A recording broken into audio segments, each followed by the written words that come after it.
Pour l'édito international d'Europe 1. Bonjour Vincent Hervouette. Tous mes voeux, cher Dimitri, tous mes voeux à tous. Eh bien, tous nos voeux également, mon cher Vincent. Vous nous parlez de la diplomatie française. Son chef, Jean-Noël Barrot, rentre tout juste de Syrie. Oui, alors c'était vendredi, mais comme c'est la rentrée des classes ce matin, j'y reviens. D'ailleurs, c'est la rentrée aussi pour les diplomates, puisque s'ouvre aujourd'hui à Paris la semaine des ambassadeurs.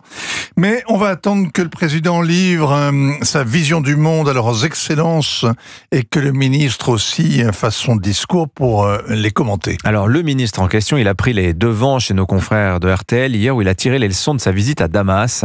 Il est essentiel, a-t-il dit, qu'aucune puissance étrangère ne vienne affaiblir la Syrie. Alors la Syrie est tellement faible qu'il y en a 3 ou 4 et tous les voisins en profitent. Les Turcs à la conquête du Nord contre nos alliés kurdes, 200 morts dans les combats ce week-end. Les Israéliens qui ont pris le contrôle de la bande frontalière. Les Américains déployés dans le Nord-Est. Les suppôts de l'État islamique dans leur fief de l'Est qui relèvent la tête. Sans compter les pays du Golfe dont les fondations soutiennent les islamistes. Et l'Égypte qui ne laissera pas les frères musulmans agir impunément. L'Orient, c'est compliqué, mais le problème des ministres est tout simple. Ils ne peuvent s'empêcher de parler, de commenter en permanence ce qu'ils viennent de faire, surtout quand ils n'ont rien fait.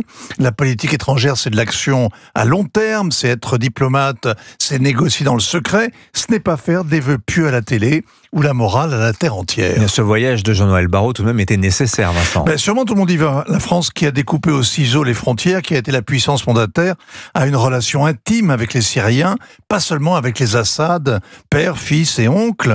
Jean-Noël Barrot est allé à Damas avec son homologue allemande. Dans 2 mois, il y a les élections en Allemagne. Ils ont dû créer une sorte de club des ministres morts-vivants. Mais on voit bien l'idée que l'autochtone serait impressionné de rencontrer le fameux couple franco-allemand et que de l'autre côté du Rhin, à force, on finirait par croire à son existence. Et ainsi, à coup de voyage de noces, l'Europe grandira.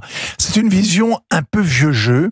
Ursula von der Leyen n'y croit plus. Le chancelier ne nous demande jamais la permission quand il téléphone à Vladimir Poutine, se querelle avec Elon Musk ou négocie avec le Mercosur. Alors à Damas, justement, c'est Anna-Lena Baerbock qu'on a remarqué. Toute de blanc vêtue au milieu de 50 costumes sombres, avec son petit jean serré comme si elle allait au bal du camping. Alors vous me direz que c'est dérisoire et mal élevé de faire attention à la tenue. Et pourtant, on apprécie que le terroriste Amal Chareh ait mis une cravate.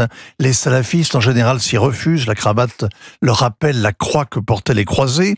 Il y a 15 jours, il a taillé sa barbe. Il y a 1 semaine, il a mis la cravate d'un beau vert islamique. Et vendredi, juste une cravate bleu-grise, toute moche. On voit que le type veut s'intégrer, devenir fréquentable. Bon, il ne serre pas la main des femmes, mais il ne faut pas exagérer, on est en Orient quand même. À Damas, ils ont les costumes et la pièce reste à écrire. À Paris, c'est pareil, mais on connaît le décor, les phrases toutes faites et cette politique du verbe à moitié vide. Ainsi va le monde, ainsi va la diplomatie française. Signature Europe 1, Vincent Hervouette. Merci Vincent, il est en forme pour la rentrée.